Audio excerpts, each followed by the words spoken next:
All right, welcome everybody on this very, very chilly morning. I am cold. Hopefully I'll warm up and over this hour. In the chat, if you wanted to put something that you have accepted this week, mine, it seems silly, where I accepted that I hate running and that it does not have to be a part of my exercise routine, but this was actually kind of a big deal for me. I'm somebody that at one point when I was in my 30s, early 30s, I ran a marathon. And I've never been able to like take up running to that degree again, where it was like such a part of my life. And at the time I loved it. It was so great. And then I've gotten out of the habit. And as I've gotten older, it hurts to run. And in the past week, I've just like, I kept like in my head, like thinking that I had to like still do this and like have this be, especially now that, I've shared with you guys, I got a Peloton. I'm in much better shape than I was 6 months ago. But I kept thinking I need to run. And then finally I like accepted like, no, I don't. I really don't. And it's okay. And I don't need to torture myself with that. And so I think sometimes like acceptance can be like you're accepting something hard, or like really difficult. Like, Yvonne put in here, accepting that you have zero control of how the rest of the world responds to the pandemic, or Tiffany saying that, I can't control my son's zeros, which totally, that's another thing that I've had to accept on my kids and how they react to school right now, that I can push them, but I have to accept that they need to do what they need to do. So how we wanted to start this week is I'm going to show you guys a quick, let me get my screen right. Quick video just to kind of recap what acceptance is. And it's just a 2-minute video before we get started on where do we go from here after we've accepted.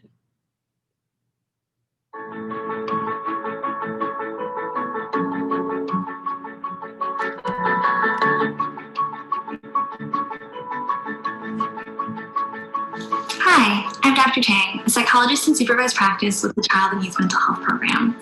Today, I want to talk to you about a skill we call radical acceptance. During the pandemic, we know that people are in situations that they did not expect. Maybe you were really excited to perform in the school play or to go to prom, and now those things have been canceled. Maybe just having to be home and not being able to see your friends as much as you'd like is really hard. Regardless of the situation, we know that there are different ways you can respond. We can engage in problem solving or try to change how we feel about the situation. We can accept the situation. We can stay miserable. And sometimes we can even do things to make the situation worse, maybe by letting our emotions or impulses take over.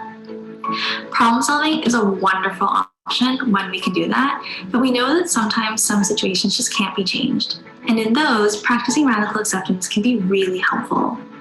Radical acceptance is a choice to accept a situation fully for what it is. It really means moving from the stance of like, ugh, why me? Why is this happening? To a stance of things are as they are. When we practice radical acceptance, we want to be accepting and willing both mentally and physically. So if you find that you're really fighting reality and there's like a lot of tension in your body, or you're just really just not into it, take a deep breath, try opening your palms up to a more willing stance and reminding yourself, things are as they are, or it is what it is. Remembering that acceptance does not mean approval. So just because we choose to accept a situation to reduce our own pain and suffering, it doesn't mean that we're saying we like it, that we endorse it, or that we're okay with it. It's just a choice to help us cope in that moment. Radical acceptance can be helpful in all different aspects of life, so maybe give it a try. Thanks. Bye.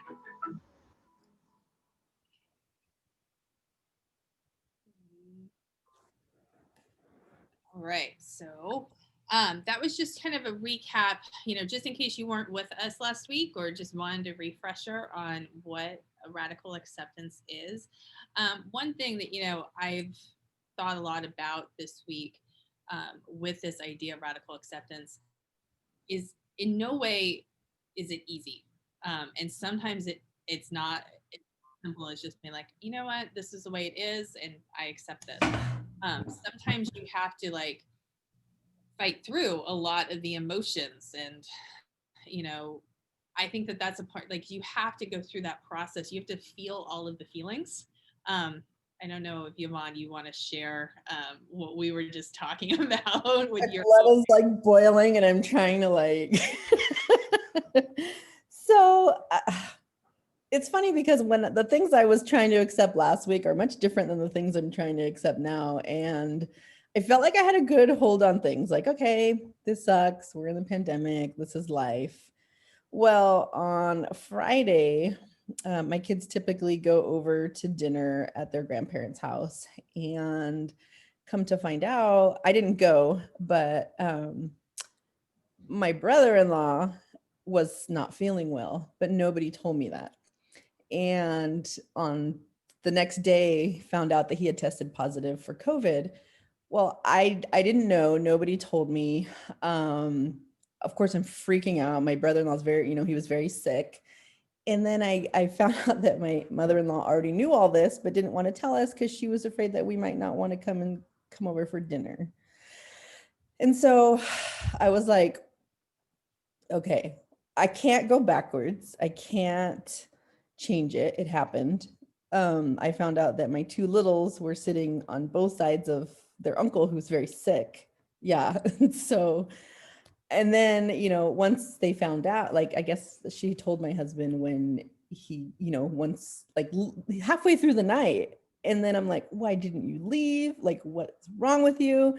You don't take the, all these things. And so for the last, 6 days, I've been on pins and needles, every cough, every sneeze. One of them woke up with a stomach ache, and I'm just like freaking out. And I'm trying to, I was trying to figure out, do I focus my energy on just checking on the kids and making sure they're okay?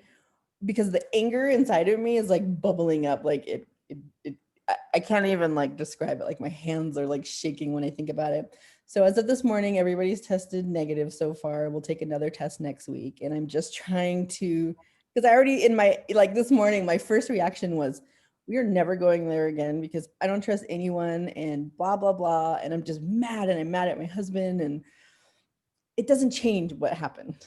Right. And so now I have to like set my expectations and change the way that I was getting pretty lax about it. Yeah, we'll go see your parent, and maybe that's something that I can't do anymore. And so for me, it's like, okay, that happened. I'm accepting it. The feelings are anger, frustration, like I want to like choke somebody, like that whole thing, right? So when it comes to your kids and their well-being and their safety, and so that's been like that. Okay. So this morning I was telling Ginny about it, and my blood was boiling again. I'm like, okay, I need to acknowledge that I'm upset. I can make some adjustments as needed, but it is what it is. We can't go backwards. And for me, it was like, I have a hold on this whole acceptance thing. And then when it really was something that struck a nerve, it just derailed me completely. Like my instinct was just not to accept, but to like, be super upset. So what that got me thinking about is like, we're going to accept something and we're going to feel like everything's going well. And then something new is going to pop up. Right. So we always have to be kind of like assessing, and in acceptance is an evolution. It's like a process of like, things are going to come up, things are going to be different. And things are going to be tough, and you're going to accept them. And that doesn't mean that I'm okay with what happened. It just means that I can't change it. And the energy that I'm putting towards it, like I was starting to feel very tight chested, very anxious, very angry. And I'm like, this is hurting me more than it's hurting anybody else right now, and how am I going to be the best parent to take care of my kids in the event that one of us does get sick if I'm kind of putting all my energy into something that I absolutely have no control over. I see a comment. I'm going to read it real quick.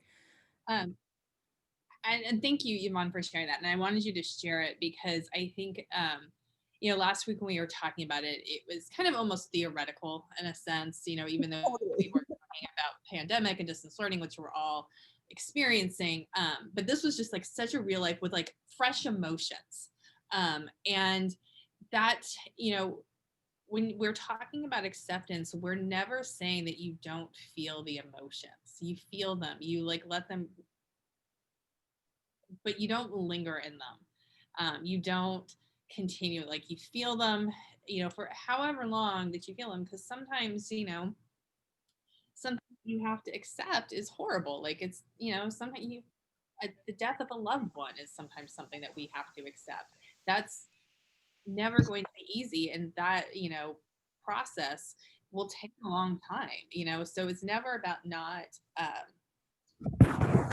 experiencing it and feeling the feelings. It's more about you do, and then what do you do with that? And so that's what we're going to talk about today. So like Virginia is saying, you have to accept that you have the right to be upset and anger in the situation. Absolutely. Like that is part, and you're absolutely right. That is part of the acceptance. Like you're justified in feeling that anger or grief or whatever emotion you're feeling. That's okay. It's honestly like you're giving yourself permission to feel that. Mhm. And so, Like you said, it was like theoretical last week, right? And now it's like real. And I kind of already went beyond the like accepting it, because I accepted it, but then I was already plotting like they're never going to dinner again. I'm going to make sure the kids don't want to go. I'm going to make it Chipotle night on Friday so they won't want to go to like it was all this like stuff already. And I'm like, okay, breathe. It's okay that I'm upset, but now we move forward, right? so that exactly. And so that's why today our theme is resetting. And resetting is like what you do, you've accepted, and now what? And so you can reset in a way that like, okay, moving forward, we're not going to the in-laws house on Friday. But then you have to look at like, okay, what's going to be, you know, um, the reaction to that and the repercussions. So like, anytime you're like making plans and like setting new goals, you have to think about like, is this going to have a positive reaction or a negative reaction? And so I see resetting as kind of like a new beginning type thing. And so one thing I was thinking about last night with this theme um, is, with the pandemic and the holidays coming up, like Thanksgiving is 2 weeks from today. And one thing that I've been having to, deal with my own family is I think I've accepted that the holiday needs to look different. I don't think my mom has. She's still got in her head that like we're doing normal Thanksgiving, and I'm like, Mom, no. And so that's something I'm going to have help her work through. This new our new reality. But then with that, like what new holiday traditions can come up, and like what can we, like, this is a chance to try something new, or do something new. I thought it was really cool with like Halloween, for example. I don't know if you guys saw on social media or if I just have a lot of friends that have little kids, but like how they handled Halloween with like doing, trick-or-treating within their house and like, hiding candy and like just new things that people did. I thought that was, a great example of this idea of resetting. Like, okay, this is our new reality. We can't do what we normally did, but let's try something new with that. Ivana, you have stuff to add on to what I've been talking about. No, I think that's spot on. It's like you make adjustments, and one of the things, and like I'm not glad that this thing happened to me this week, but it got me like putting things into perspective. And so one of the things I had written down even before all this happened was, when we're moving forward and setting goals, if I were to try to set a goal right now, it would be like never go to in-laws again. It would be very like kind of with a bad attitude. And so I separated the moving forward and resetting into 3 categories. And the first category is just setting the tone, setting the mood, setting the platform of how you're going to build your reset and your goals. So that's setting the tone, and then resetting your expectations for yourself, for the world, and then setting the goals. Because I think if we, like I said, if we just went right into setting goals, they might not look like we really, really, truly want them to look. And so before we even get into the reset, these are the things that I think would be really, really important for us to focus on. And the first one is practicing gratitude. And this one is important right now. And I'm thinking like, I'm so grateful that I have family that is close by. I know a lot of people don't have that. And so I might not be feeling what I'm saying right now, but I'm really trying to like get there, right? And so just in general, like if I want you guys, like we're all going to go through this, like setting a goal. By the end of this meeting, we're all going to have one action item that we're going to do. And so I really want you guys to think about like, practicing gratitude, celebrate your milestones, your victories. I know you said, Jenny, this in the little comment at the beginning of like, what things did you accept this week? And another question for you is like, what victories did you have this week? I don't know mine yet. I got to think about it, but I think that's something, to just be grateful for something. It really does make a switch when you start thinking of it from that perspective. So in setting the tone, practice gratitude. Again, I'm grateful for my family. I'm grateful for my negative COVID tests. I'm grateful for my health right now. I'm grateful for this time to be able to sit with other humans that are not my children. Like, this is amazing. I love it. So feel free to share if anybody's like, what are you grateful for today?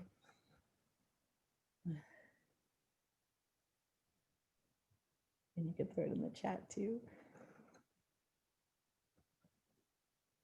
You don't have to say it, but I mean, really just focus on that of like, what am I grateful for today? The second thing in setting the tone is refine your feed, which basically means online and in life. What are the things going through your feed? Like on your social media, your feed, like what are you seeing and exposing yourself to that might have an impact on your own expectations? You might be finding yourself making unfair comparisons to other people. I always hated the moms that post their like workouts and their flat tummy after their baby was born and their little crafts they put for their kid and their cute little lunch, like all those things. And I would look at them and I would just really like kind of berate myself of like, I'm never going to be able to do that. And so really just kind of before even setting your own goals, making sure that you've kind of eliminated that stuff from your real life, from your online life. And for social media, like ask yourself, do the posts I see make me feel better or worse? Am I comparing my life or my body or my success to other people? And then doing the same thing in your real life with people that you interact with. Are the people in my life making me feel better or worse? Am I comparing my life, my body, or my successes to other people? And are my relationships negatively affecting my mental health? So the first one, practice gratitude. The second one, check your feed. What's going on in there? Like what things are contributing to your thoughts and your ideas and the expectations that you put on yourself. And then the last one in setting the tone is just showing kindness to yourself. One of the things that I want people to really combat is that like the shoulds. I should do this. I shouldn't be mad. I should, cook dinner every night. I should have a clean house. I should have kids that do their homework. It's like all these expectations of ourselves as we're getting ready to reset.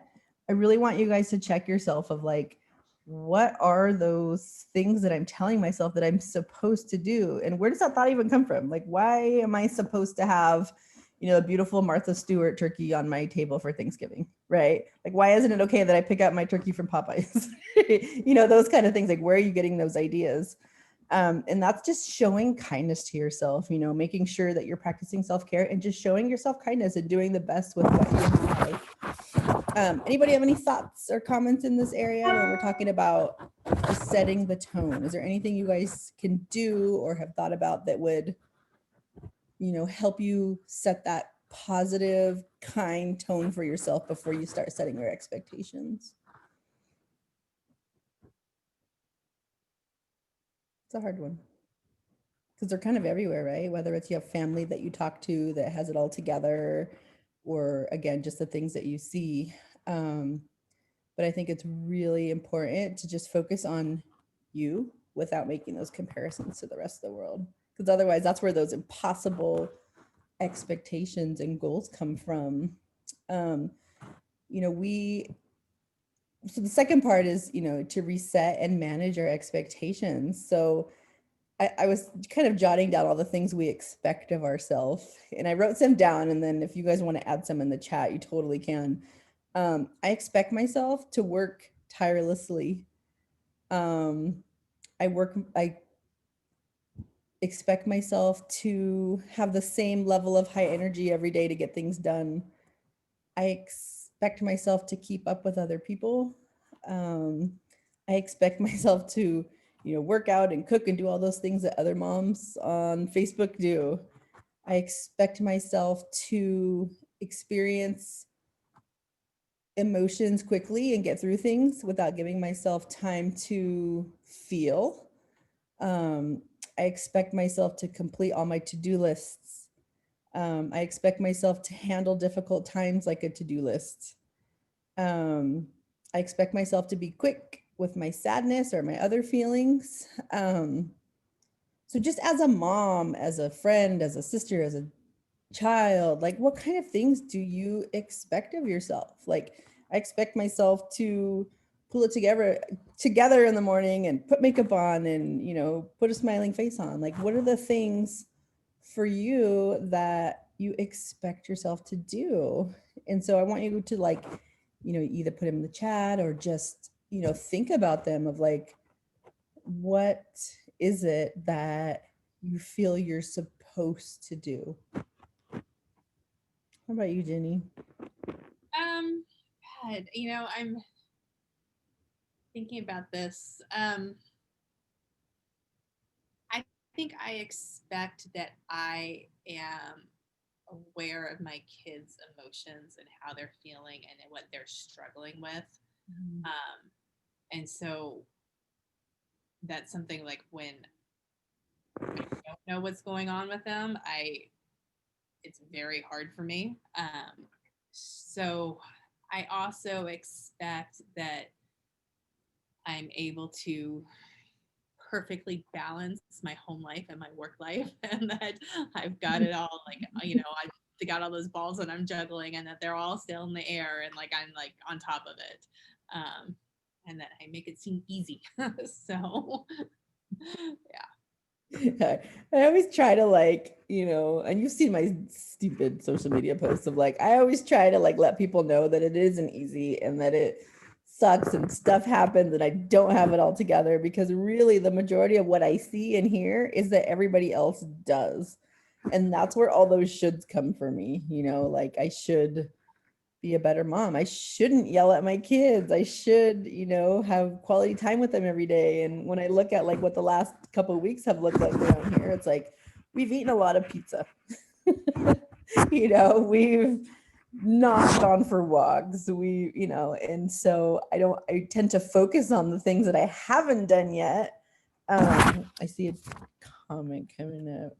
I'm so to pull myself together, to control my emotions and behave calmly. And that's like, something that if something hard does happen, it's like we can't expect ourselves to just be calm, right? Like in that, reminded me of like this morning, like I was expecting myself to just get through it and be calm, and I'm not there yet. And so thank you, Miranda. Gina says, I expect for myself to not to complain or show my frustration of the whole work-life balance because my situation could be worse. So I remind myself of that. I love that. It's so hard to validate our own struggles when we know that there are people who have it worse than us. And that's always something, in counseling sessions with students, it's like, I don't want to complain because I know that other people have it worse. And it's those times of not being able to validate your own stuff that, make things more challenging for you. Like, it is frustrating. It does suck. Yeah, maybe you have your health and you have your job, but that doesn't mean that you can't be frustrated with this whole crazy work life thing. I always think something always has to give. If somebody can do 100% in their work and 100% at home, they're lying or something else is up, right? Like it's just not possible. And so, losing that idea that that is a possibility and, being okay with that frustration of like, I can't do this. I can't do it perfectly on both ends. Something's going to give. My dinners are going to suck. It is going to be pizza, but I'm going to get my work done. And so I wonder like where these ideas even come from. And we'll get into that a little bit too of like, are these my expectations or are these expectations of my mom or, somebody else that I've been in contact with? So in starting the reset, what are realistic expectations for yourself? And so I have a little list. It's like 5 ways to set realistic expectations.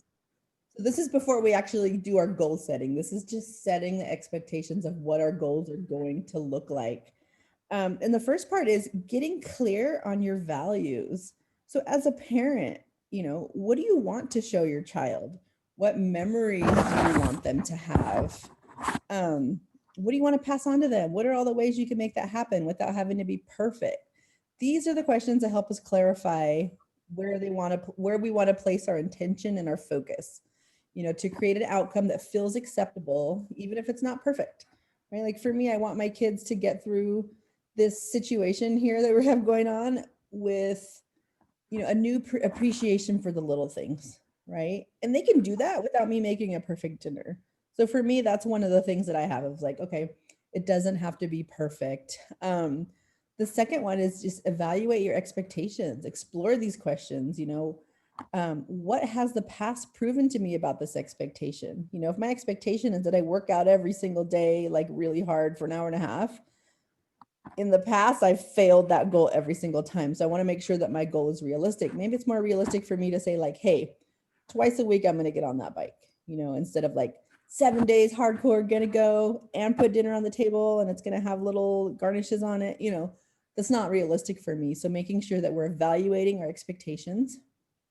Yeah, let me interject because Yeah. it's funny you say that, because one expectation that I've put on myself that I've been successful, but like it's been like, what have I sacrificed? So I have been working out 7 days a week because for me, like that was like my thing was I am going to put my physical and mental health first. Mhm. And that's something that I just, with everything that's been going on with the pandemic and just with my daughter's, like her issues, like it was the way I had to cope. Like I have to do this and put this first. And it's worked, but on the flip side, I don't always make dinner. Like I'll flat out tell my husband, hey, like I did not get up this morning and work out, so I have to do it when I get home from work today, which is like when dinner needs to be made. And so I'm going to tell my husband, all right, you can either make dinner, because we have the Hello Fresh bag, so he can either follow directions and do one of those, or he can order DoorDash. It's his choice. I'm fine, but I'm not doing dinner. So he's in charge. And I think that that's sometimes like, especially as, and I think we're actually all women today, as moms and wives and like, like sometimes like it falls on us to do everything. And like, I think that that's, with those expectations you have of yourself, that's one, to me, I had to let go. I can't do everything. And so my husband will tell you that I very successfully have let some things go. Like he years ago took over doing the laundry, and I don't do the laundry. I don't do it. I don't even think about it. And I'm not going to like, that's just not part of my life. I let that go. And you know what? If he doesn't fold it the way I like or do it the way I would do it, because he doesn't always separate the whites and the colors, I let that go. Whatever. Whatever. I don't do it. So Yesterday the kids are like, what's for dinner? I'm like, I don't know, whatever you find. Like, you're right, I think we are all women here, and it's like, why do I have to be in charge of dinner? Like, when did that become a thing when we both work full-time? Like, I'm not, and if I don't do it, then I'm the only one in the end of the day that feels guilty about it, right? Like, what? I don't know. So managing that expectation, like, yeah, you're going to be able to reach your workout goal, but you are going to have to be open to letting go of the other things that you just don't have the time to do, and DoorDash is the best thing since sliced bread. So so one of the other things is, exploring your not enough story. Unrealistic expectations stem from the core belief that we are not enough. And we can start chipping away at this belief by finding out, where did that thought come from? One of the things, and I think we've talked about this before, Jenny, is my mom was such a hard worker. She sacrificed everything for our family. She always had dinner on the table. She worked, she did all these things. And she had a heart attack when she was 41. And she's still alive, thank God. But to this day, if she comes over and I'm hanging out with my friends, or I'm just sitting around watching TV, or I'm going to get my nails done, there's so much judgment behind it. And she doesn't mean to be, but she's just like, must be nice to do all these things. Because when I was your age, I was cooking and, aren't you embarrassed that somebody else cleaned your house? You know, all these kind of things that are not my expectations. They come down from like my grandma. My grandma like worked in the fields and ironed our sheets and all these things, and I will never be that type of woman. And I have to accept that, like, that's my mom's thought. That's my mom's idea, right? I don't have to cook every night, and I don't have to fix a plate for my husband every day the way that my mom did and my grandma did. Like, that's not me. You know, as much as my husband probably wishes it was, it's not. You know, and so being okay with disappointing her in order to save myself this tremendous amount of stress and all these expectations that aren't even my own. You know, it's already tough to be a mom. It's already tough to work and be a mom, and then just having all these other things. So really evaluating, like, where are your expectations coming from? Are they coming from, you know, a spouse that thinks you should do these things? Are they coming from your kids because they've seen it on TV or through their friends? Are they coming from a parent? Are they coming just, you know, that's what your family did? Or are they really truly, are they coming from being pressured by being as, you know, productive as the friends that you have? Or are they really truly coming from inside of you? And when I think about it like that, like, which ones are mine? It's hard to really differentiate, like, which ones are mine because I think that's what I should do versus which ones are mine because that's what really truly what I think I should be doing. Do you have any like that, Jenny? Like with like your mom, how she did things differently? Like, has that been a thing for you?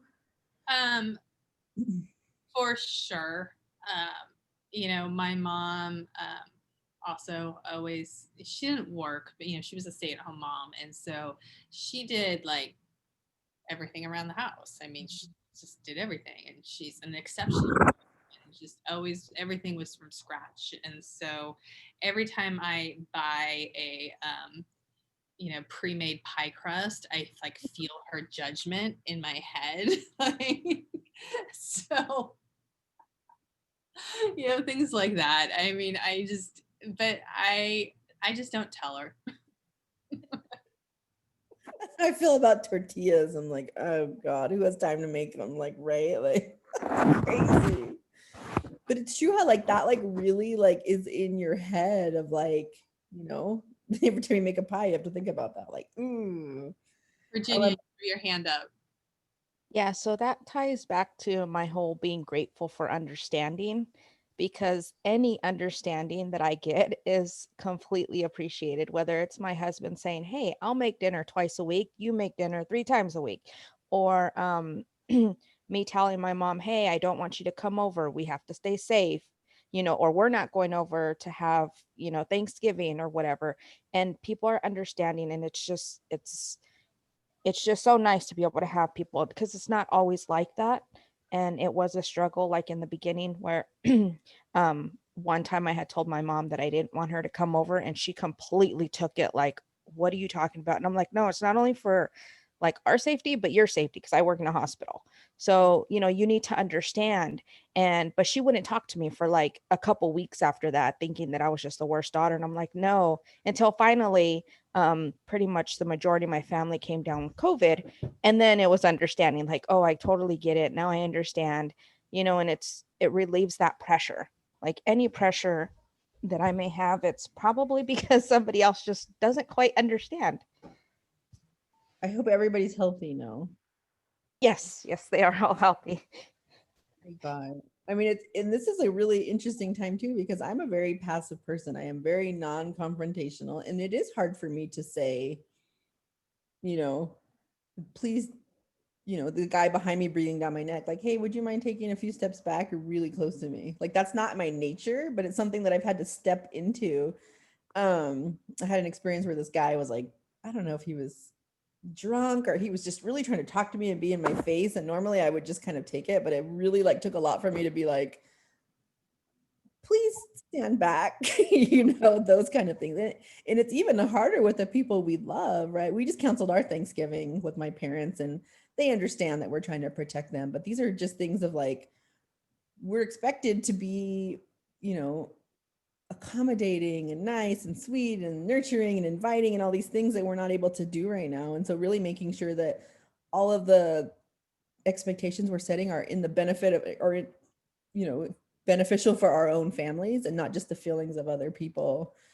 Um, sometimes we worry that if we don't set high enough expectations that maybe we're lazy or unambitious, and really like before we set the goals, like setting the expectation that it's okay to do things that might feel a little minimal so that we can reach that goal rather than setting these crazy high standards of things that are impossible to meet, so people think that we're not living life fully, or we're not pressuring ourselves or putting, enough pressure on ourselves to do stuff. But actually, when you set realistic expectation, they actually help you grow and be more flexible. It helps savor life and embrace the messy moments. And if you have kids, it saves them from suffering needlessly. Do you ever have like really high expectations of something and it maybe not going according to plan, and then your mood is just bad and then your whole family suffers for it, So I think in the long run, it's actually more helpful for the family for me not to meet those crazy expectations than for them to have to suffer through my mood of failing over and over, right? I just saw a comment in there. Amy says, I have the expectation for me to prepare healthy meals every day for my family, to make my kids feel happy and motivated, to study hard, to keep my house clean, but things don't always go with expectation. And sometimes different family members have different expectations, which causes more stress. Like, Amy, that's like a ton of work. Like, even just reading that list, it's like, oh my gosh, yeah, that's exactly what we have to do, right? And so I like to kind of go through it, if you don't mind, and just like, which of these things do you actually have control over, right? Yeah, you can prepare healthy meals. You can't really control if they eat them, Can't make our kids feel happy. We can do all the things that we think we can, but we never can guarantee that that's going to impact their mood in a positive way. This is the one that's been coming up so much this year, is making my kid feel motivated. Impossible. We've all been trying that, and that's probably what I get the most phone calls with. My kid is not motivated. What can I do? And that's, there's some strategies that we can use, but at the end of the day, there's absolutely nothing that I can do to make my senior in high school feel more motivated. And one thing I want to add with that, with expectations, especially with the expectations we have of our family members. And I think one thing that we've talked a lot about this year is that, in the pandemic and this totally everything's different right now, we have to change our expectations. And I experienced this just like a couple weeks ago with my daughter, because she's doing okay in some of her classes, and some of her classes she's not, and talking about it, and she was getting upset because in her mind I had the same expectations of her in terms of grades. And I had to say, Hannah, like, I don't expect you to have all A's and B's. I mean, I really want you to pass your classes. Like, that's kind of like, that's what I want. But like, I don't have expectations in terms of grades right now. And she's like, well, no, I didn't know that, Mom. And it was something that like in my head I had made okay, but I had not shared it with her. And so she was operating that I had the same like expectations and putting those same pressures on herself when I didn't. So Have you ever had it backfire on you when you say that, oh, I don't mind if you whatever, and they're like, oh, you don't think I could do that? You don't think I can be an A and B student? of course, because they're teenagers and they're always going to they're always going to do I know you can, but I'm just saying I'm not going to be mad if you don't. And so I'm like, yesterday's was, Mom, I'm not going to apply for University of Washington. It's just he felt like he had to like justify it to me. Like, it's a really extra process and it's just one out of state school. And I'm like, okay. And he's like, you don't care? I'm like, no. Like, in my mind, I'm like, I want you to go to San Jose State. But and so I guess that was my mistake too, of like not communicating that.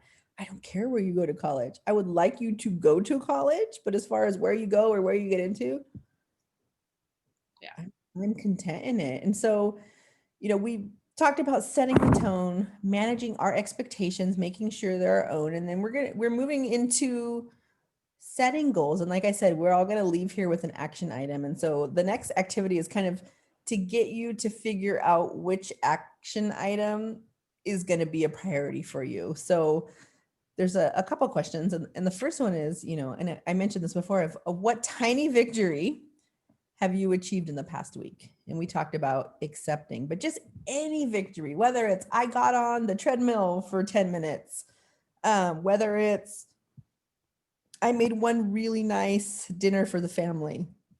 If it's like I got out of bed and took a shower, like we're all at different levels of what feels like an accomplishment. So I never want you guys to be embarrassed about, what your accomplishment was. There's been weeks in this pandemic where I washed my hair.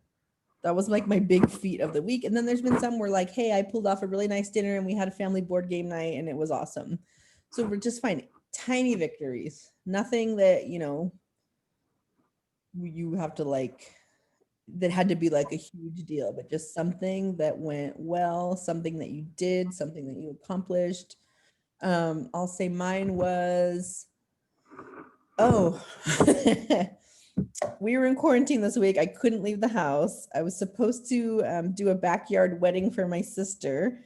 Last night, without leaving the house, I set up my backyard with lights, and she and her partner and my parents and the officiants did the wedding in the backyard. I pulled it off. I don't know how, and it was really cute. So that was my little victory this week. Despite all the feelings I was having, overthinking I was gonna, die of coronavirus, I pulled off a wedding, and I thought that was pretty cool. Gina says, I carpet clean my carpets myself so I can set up my Christmas tree. That's pretty big. That's huge. I convinced my son to move a lot of his Legos out of the living room and into his bedroom because my kids just switched bedrooms, so he has more space now. And I got my living room back, and I was looking at it last night, and I was like, "Oh my gosh, it's amazing!" Huge. It's crazy how something that little, because now that your carpets are clean, you could bring in your tree and bring in the holiday spirit. Like, that's awesome. Good job.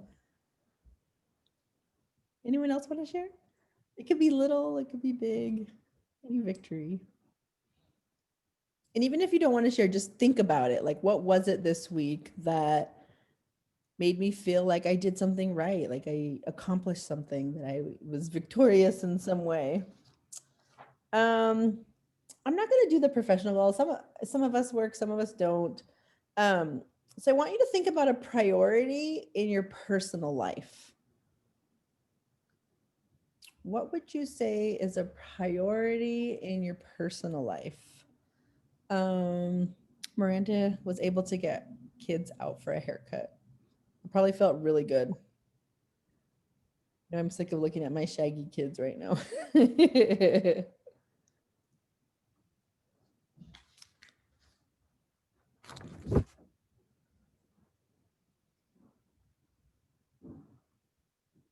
going to think about this one.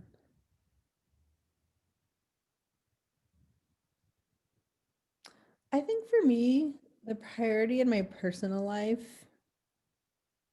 I feel like I'm very distracted. I think sometimes my tendency is when I get anxious, I distract myself with my phone. I distract myself with the show. I distract myself with driving around the neighborhood, like whatever. And I never can just sit with it. And I think sometimes my kids feel like sad that they don't have my full attention most of the time. So I think for me, my priority in my personal life needs, maybe it's not what it is right now, but needs to be being present with my kids. Really struggle with that. I don't know what it is. I feel like it's been so hard. I am there. They make jokes of like, do you think mom would stop breathing if we took the phone out of her hand? That kind of thing. So I think for me, my priority is being present.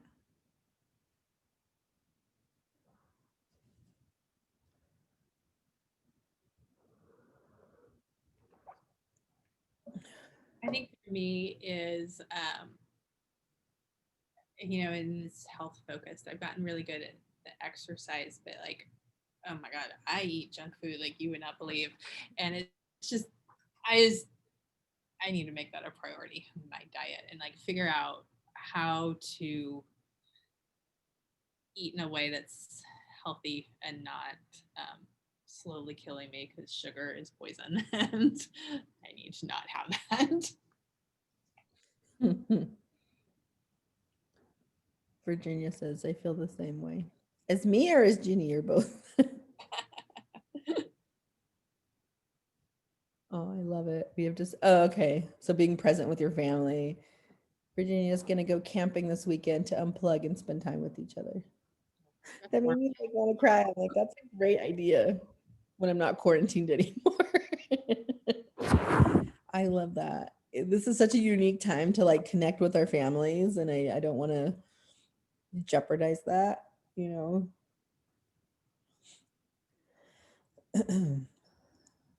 So the personal life is our health, our family members, ourselves, our friends, our, you know, how we interact with people.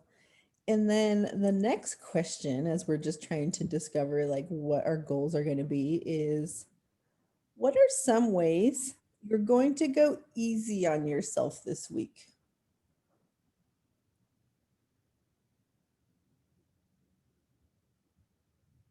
Mm-mm. That's a hard one because I don't go easy on myself. um,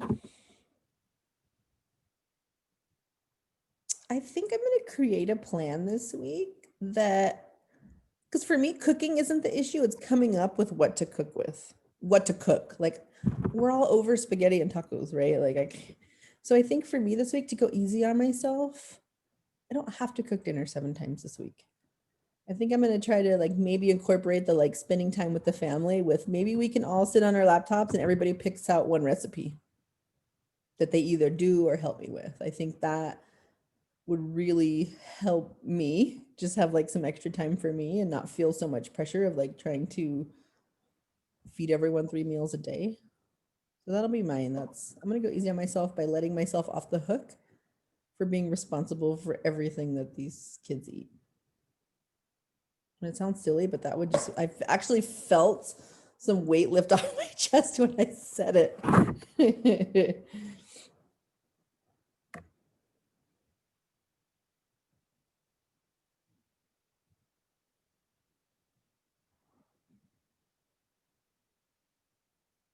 Not so easy to get. Like kind of, you know, it is like it's funny that we're all like talking about cooking and stuff. For me, it's like cooking over the weekend so that I have, especially lunches. Lunches are hard. It's a trap meal for me. Like if I don't plan that, then I'll just like go and I'll like pick up fast food or something like that. But if I plan out, but I hate, like I never have time in the morning to make a healthy lunch. Like I have to do it over the weekend. Like I make a big pot of soup and then I have that throughout the week. So I think that that's something that I will do this weekend to just make my life easier.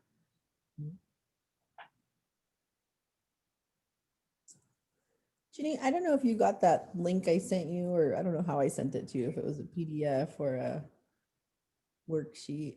I'm sorry, I just had to send it to you, but I don't know what to do with it. So that everybody will get it. Hold on, let me find it. Yep, I've got it. Hold on, I'll share my screen.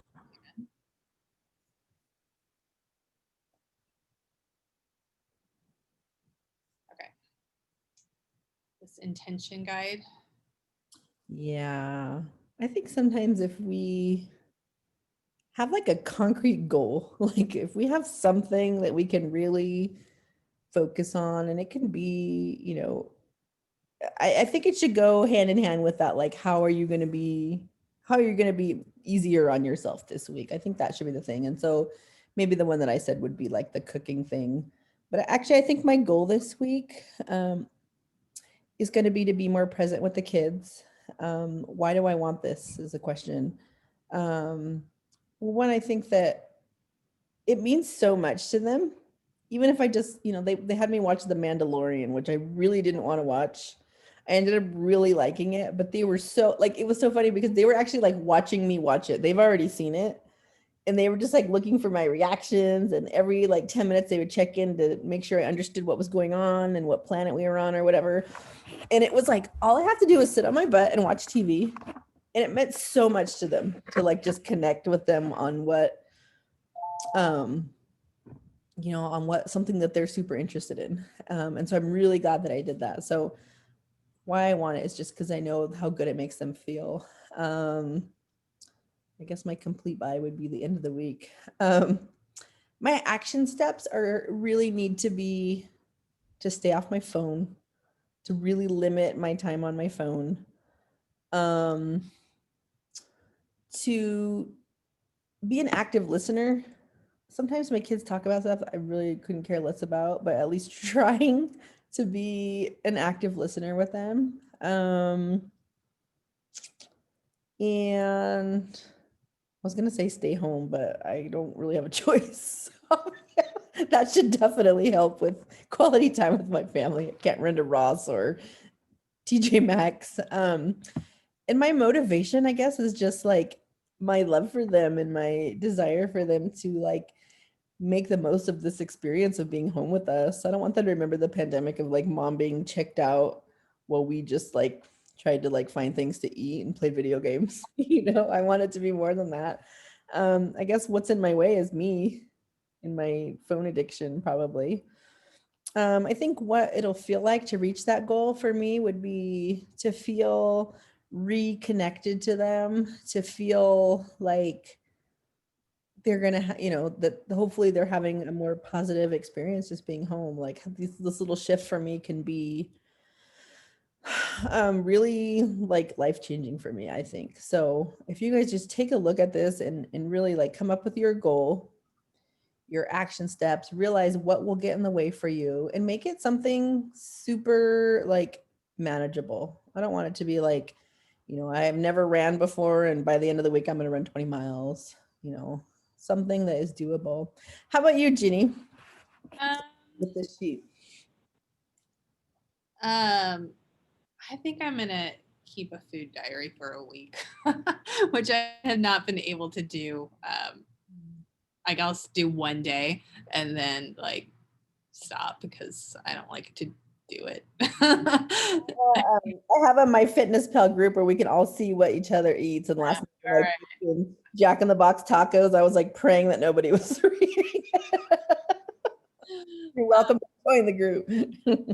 And to the parents, I will link this PDF when I send out the recording of this meeting later today. I'll put this on there too. And then next week we can share how we did on our goals. That'll be some, what's the word I'm looking for?